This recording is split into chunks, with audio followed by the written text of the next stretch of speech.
حضور اکرم صلی اللہ علیہ وآلہ وسلم کا ارشاد ہے کہ علم حاصل کرو چاہے تمہیں چین جانا پڑے۔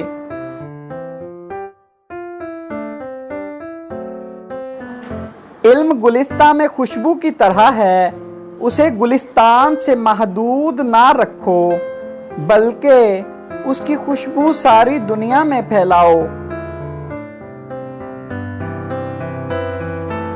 علم اس روشنی کی طرح ہے جو بھٹکے ہوئے کو سیدھا راستہ دکھاتی ہے اور صراط مستقیم تک لے جاتی ہے۔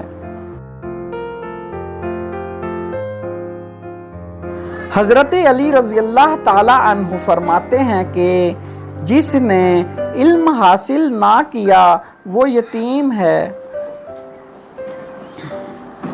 البیرونی کا کہنا ہے کہ خیالات کی جنت میں کتابیں ہتھیار کا کام دیتی ہیں۔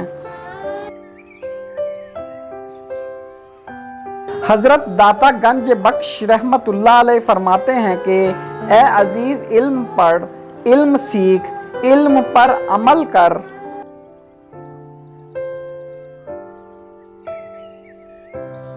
حضرت ابو الحسن خرقانی فرماتے ہیں کہ عالم وہ ہے جسے اپنا علم نہ ہو، جو اور چیزوں کا علم رکھتا ہو۔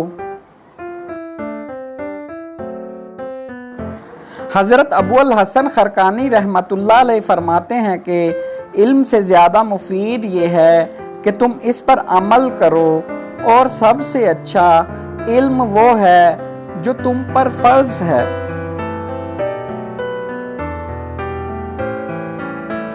حضرت ابو الحسن خرقانی رحمت اللہ علیہ فرماتے ہیں کہ تھوڑی سی تفہیم بہت سے علم، عبادت اور زہد سے بہتر ہے۔